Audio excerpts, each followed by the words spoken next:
रामपुर बड़े बड़ी सिटीज़ होने के बाद भी आपने रेहरा में क्यों डाला, क्या वजह है? इसलिए कि ये क्षेत्र बहुत पिछड़ा हुआ है। यहाँ के बहुत जो बच्चे हैं, अभ्यर्थी हैं, वो बाहर जाके पढ़ लिख नहीं सकते, इतनी उनकी इनकम बच्चे होते हैं, दिन में गांव खेती बाड़ी का काम करते हैं, इसलिए और शाम को रात को उनको फुर्सत मिलती है, तो इसलिए वो अपनी शिक्षा का अनवरत जारी रख सकें। इसलिए हमने सोचा कि रात में भी बच्चे आएँ और अपनी शिक्षा को और अपने विजन को। फ्री वाईफाई है, शुद्ध पेयजल की व्यवस्था है, CCTV कैमरे से निगरानी की जा रही है, और मैगजीन, न्यूज़पेपर और हिंदी इंग्लिश तो कम से कम 5 उसका न्यूज़पेपर आएगा, और इंग्लिश और हिंदी 2 लैंग्वेज में प्रोवाइड की जाएगी। करंट अफेयर्स हर मंथ का आएगा। उसके बाद में कुछ किताबें प्रोवाइड की जाएंगी। इन्हीं सब की चीज़ों को लेकर बलरामपुर जनपद जो है बहुत अति पिछड़े जनपद में आता है। कुछ बच्चे जो हैं इलाहाबाद या लखनऊ जा कर के तैयारी नहीं कर सकते, इतना पैसा उनके पास। जब भी पढ़ो आप, जब आपका दिल करे तभी पढ़ो, ज़बरदस्ती पढ़ाई ना करो। ज़बरदस्ती पढ़ाई करने से आपको आपके माइंड में कुछ जाने वाला नहीं है। कुछ बच्चे होते हैं कि अपने माँ बाप के दबाव में पढ़ते हैं, दबाव में नहीं पढ़ना चाहिए, जो आपका दिल कर रहा है। नाम भारत राष्ट्र की आवाज़ न्यूज के साथ मैं रवि गर्गवंशी, और मेरी मौजूदगी उत्तर प्रदेश के बलरामपुर जिले के रेहरा विकास खंड में है, यानी रेहरा मार्केट में है। मित्रों, बता दें कि उत्तर प्रदेश का सबसे पिछड़ा जिला, शिक्षा के क्षेत्र में सबसे पिछड़ा जिला, बात करें बलरामपुर और श्रावस्ती सबसे पिछड़े जिलों में आता है। लेकिन खुशी की बात है कि दिन प्रतिदिन जो है यहाँ कदम बढ़ते जा रहे हैं, वो भी शिक्षा के क्षेत्र में। ऐसी एक शिक्षा के मंदिर में आज हम बैठे हुए हैं, जो एक डिजिटल लाइब्रेरी खुली है। पहली बार 24x7 की सुविधाएं इसमें दी जा रही हैं, और आज 3 फरवरी 2025 में इस लाइब्रेरी का ओपनिंग हुआ है। सबसे खास बात मैं आपको बता दूं कि एक छोटी सी मार्केट रेहरा बाजार, जिसमें सुनने में तो आ रहा है कि एक लाइब्रेरी है, लेकिन शायद वो 24x7 नहीं है। लेकिन पहली बार ये सबसे खुशी की बात अब क्षेत्रवासियों के लिए है। 2, 4, 6, 10 किलोमीटर दूरी तक लोगों के लिए है। बहुत ही खुशी की बात कि यहां पर आपको 24x7 सुविधाएं मिलने वाली हैं। जो भी व्यक्ति तैयारी कर रहे हो, हाई स्कूल इंटर का एग्जाम आने वाला हो, या और भी कोई तैयारी कर रहे हो, कोई पुलिस विभाग या किसी भी विभाग की वो तैयारी कर रहे हो, UPSI, PCS जो है UPSC, कुछ भी क्रैक करना चाहते हो, तो उनको इलाहाबाद या गोंडा, बलरामपुर बड़ी बड़ी सिटीज में जाना पड़ता था, और वहां पे फीस भी हाई लेवल की देनी होती है। उसके साथ साथ भी वो सुविधाएं कहीं ना कहीं नहीं मिल पाती हैं, क्योंकि उसके साथ साथ उनको रूम भी अपना लेना पड़ता है। तो 3-4 हज़ार रुपए रूम का ही बैठ जाता है, उसके बाद तब जाकर के वो सुविधाएं मिल जाती हैं। लेकिन अगर इतने छोटे से मार्केट में इतनी अच्छी सुविधा मिल रही है, तो वो जो रूम बाहर जाके 3,000-4,000 रुपए फेंक कर वो रूम लेंगे, वो यहाँ पे उनका बचेगा, और कम पैसे में अच्छा जो उनको समय के साथ साथ जो है अच्छी तैयारी वो कर सकते हैं। हमारे साथ सीताराम यादव जी हैं, जो इसको संचालित कर रहे हैं। इन्हीं से जानते हैं क्या इनके मन में ऐसा क्या विचार आया कि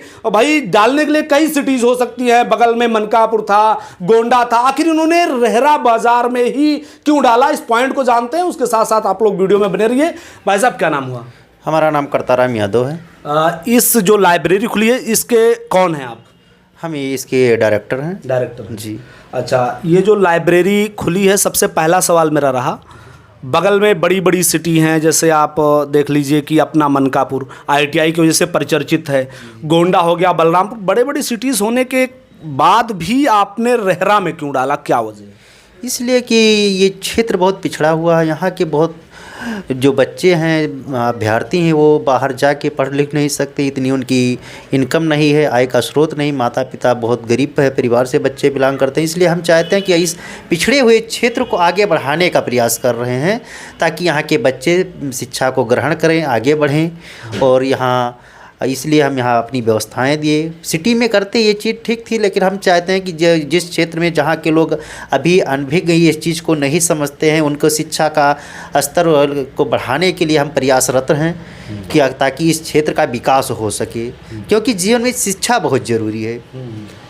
दूसरी बात ये रही कि जो आपने समय निर्धारित किया 24x7, वो ज़्यादातर जो है सिटीज़ में मिलती है, और बड़े बड़े सिटी में, मेट्रो सिटी हो गए, बहुत बड़े बड़े लेवल के जो सिटी होते हैं उसमें मिलते हैं। रूरल एरिया में आप शायद ये माना जाए, इस तहसील की बात मैं कर लूँ, शायद पहला ऐसा लाइब्रेरी खुला है जो कि आप 24/7 की सुविधा दे रहे हैं, ऐसा क्यों? इसलिए तक क्योंकि कुछ बच्चे होते हैं दिन में गांव खेती बाड़ी का काम करते हैं, इसलिए, और शाम को रात को उनको फुर्सत मिलती है, तो इसलिए वो अपनी शिक्षा का अनवरत जारी रख सकें। इसलिए हमने सोचा कि रात में भी बच्चे आएँ और अपनी शिक्षा को और अपने विजन को आगे बढ़ाएं, क्योंकि हम जानते हैं कि किसान परिवार से बच्चे आ रहे हैं, दिन में खेती करते हैं, कहीं आना जाना लगा हुआ। कुछ लोग हैं मजदूर वर्ग के हैं जो अपने माता पिता का थोड़ा बहुत सहयोग करते हैं, घर पे भी थोड़ा बहुत बिजनेस वगैरह कर रहे हैं, या इसलिए सोचते हैं कि रात को भी आएँ, बच्चे पढ़ें और उनको अपने अभ्यर्थी जो हैं वो अपना शिक्षा ग्रहण करें और उनको सारी सुविधाएं दी जाएगी। ये कौन सी जगह है रेरा में जहां आपकी लाइब्रेरी खुली? ये है मनकापुर उत्तरौरा रोड, रेहरा बाजार, जो ये एक यहाँ पर बेलवापुर पड़ता है, उसी के जस्ट बगल में, हमारे बगल में तिलकराम डॉक्टर जी हैं, उन्हीं के बीच में ये पड़ता है।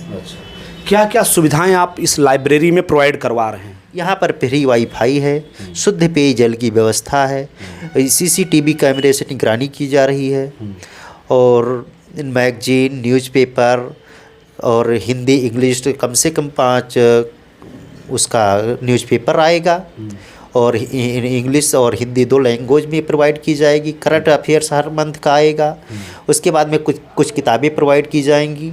इन्हीं सब की चीज़ों को लेकर हम आगे बढ़ रहे हैं। गाइड करने के लिए आपके पास टीचर वगैरह? जी, हमारे पास टीचर्स भी हैं जो बच्चों को कोई भी समस्या होती है उसकी गाइड्स भी कराएंगे। हाँ, कि आपको किसी चीज़ को पूछना है या कि आपको किसी बात की समझ में नहीं आ रही, तो उसको हम उनकी समस्या को निदान करने के लिए अध्यापक भी रखते हैं। अच्छा, यहाँ आप लड़के लड़की यानी सभी की व्यवस्था दे रहे हैं, तो क्या कैसे है? क्योंकि आप 24/7 व्यवस्था कर रखे हैं, तो मुझे नहीं लगता कि लड़कियों की व्यवस्था 24/7 होगी। क्या कुछ कहेंगे इसमें? जी, इस समस्या को मैंने पहले ही बनाने से पहले इसको अपने केंद्र में लाया कि हाँ, इस पर कुछ विचार किया जाए। इसलिए मैंने क्या काम किया कि जो नाइट की टाइमिंग है उसको मैंने छात्राओं से अलग कर दिया है, क्योंकि यहाँ की बच्चियाँ अगर मार्केट से, ये सिटी तो है नहीं, यहाँ गांव देहात है, यहाँ से आने जाने में उनको समस्याएं हो सकती है, रात का समय है।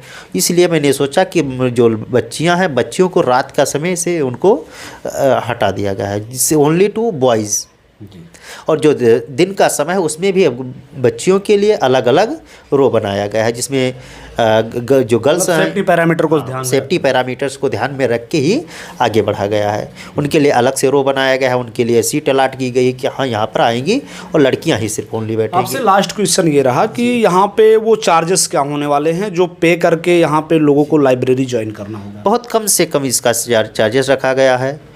हमारा कोई उद्देश्य यहाँ से कमाने का नहीं है। मैंने इस सोच के आया हूँ कि इस समाज को, इस क्षेत्र को आगे बढ़ाना है। मतलब इस क्षेत्र में क्रांति लानी है, शिक्षा की क्रांति लानी है हमें जी। इसलिए मैं इससे पहले एक विद्यालय भी चला रहा हूँ, और उस विद्यालय में वहाँ से भी आपको सहयोग मिलता रहेगा? वहाँ भी हमें सहयोग मिल रहा है, और यहाँ भी इसके वो विद्यालय भी हमारा बहुत पिछड़े हुए क्षेत्र में है। चार्जेस बताएं क्या? चार्जेस फर्स्ट टाइम का जो एक शिफ्ट का बच्चा होगा उससे 500 रुपये, और फुल टाइम की जो 24/7 की टाइम है उसका 1000 रुपये रखा गया है। कुछ ऑफर वगैरह इस टाइम? ऑफर यही है कि रजिस्ट्रेशन फीस जो है अभी फ्री चल रही है, ताकि बच्चे आएँ और बिना रजिस्ट्रेशन के ही पढ़ें। फ्री में रजिस्ट्रेशन किया जाएगा जी।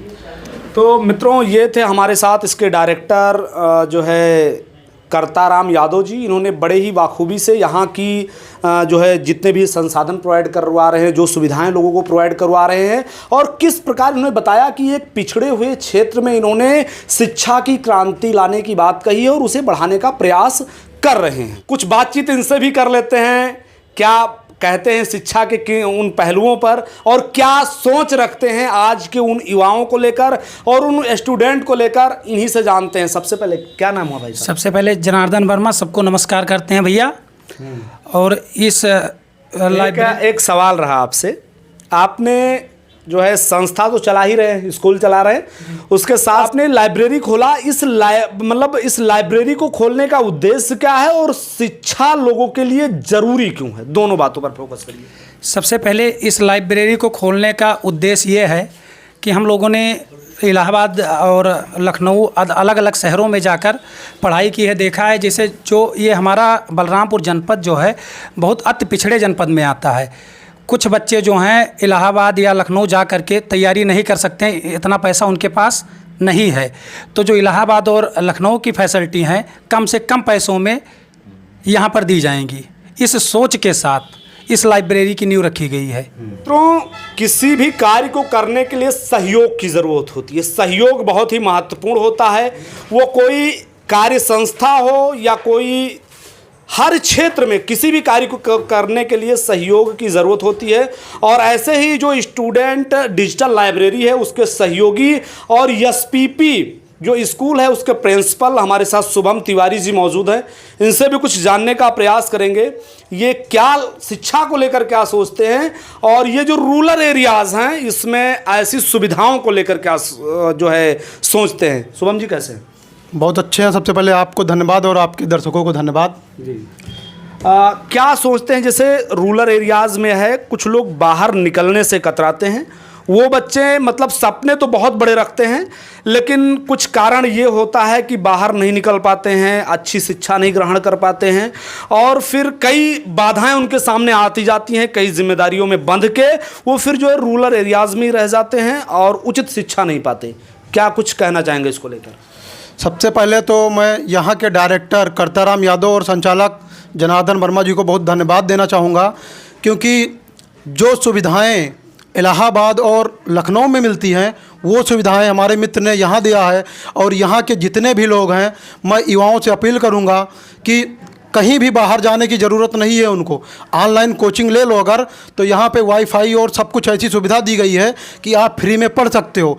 और हम तो खैर यहीं से बिलोंग करते हैं, हम देखे हैं कि यहाँ के माताएं और जो पिता उनके होते हैं बहुत गरीब हैं बेचारे, अपने बच्चों को बाहर नहीं भेज सकते हैं पढ़ने के लिए। इसीलिए हम यहाँ के युवाओं, जितने भी गरीब पिछड़े लोग हैं, उनसे हम यही अपील करेंगे कि वो यहाँ पे आके एक बार पढ़ें और यहाँ के जितने भी क्षेत्र के लोग हैं उनको बहुत आगे बढ़ने की इससे उम्मीद है यहाँ की जो लाइब्रेरी है जी। तो चलिए, एक संस्था आप लोग मिलकर चला रहे हो, बहुत बढ़िया चला रहे हैं। कई जो है बच्चे आपके यहाँ संख्या भी ठीक ठाक हो गई है, मात्र 1 ईयर में आप लोगों ने संख्या भी लगभग ठीक ठाक कर ली है। क्या उन बच्चों को क्या कहना चाहेंगे जो अपना टाइम टेबल नहीं बना पाए हैं पढ़ने लिखने का, या मतलब उन्हें सही तौर तरीका नहीं पता है, क्या कुछ कहना चाहेंगे ऐसे बच्चों के लिए? हम बच्चों को बस यही इतना कहना चाहेंगे कि जब भी पढ़ो आप, जब आपका दिल करे तभी पढ़ो, ज़बरदस्ती पढ़ाई ना करो। ज़बरदस्ती पढ़ाई करने से आपको आपके माइंड में कुछ जाने वाला नहीं है। कुछ बच्चे होते हैं कि अपने माँ बाप के दबाव में पढ़ते हैं, दबाव में नहीं पढ़ना चाहिए। जो आपका दिल कर रहा है वही करिए। अगर आपका दिल कर रहा है सिंगिंग करने के लिए तो आप सिंगिंग करिए।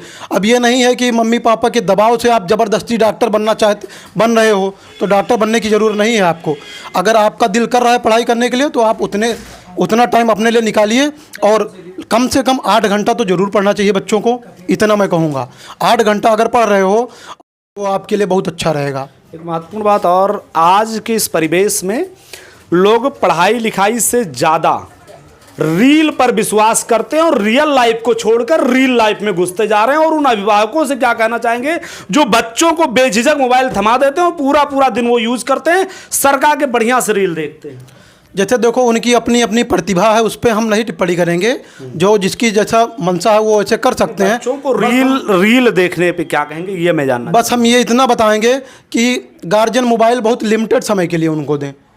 गार्जियन भी मोबाइल देते हैं इसलिए क्योंकि उन लोग को ऑनलाइन कोचिंग जो हैं चलती हैं आज के डेट में, उसी कोचिंग को देखने के लिए उनको दिया जाता है, लेकिन उसमें वो मिसयूज करते हैं। उसमें गार्जियन की कोई दिक्कत, बस गार्जियन ये है कि अपना बच्चों को देखते रहें, टाइम से गाइड करते रहें। हाँ, गाइड करते रहें।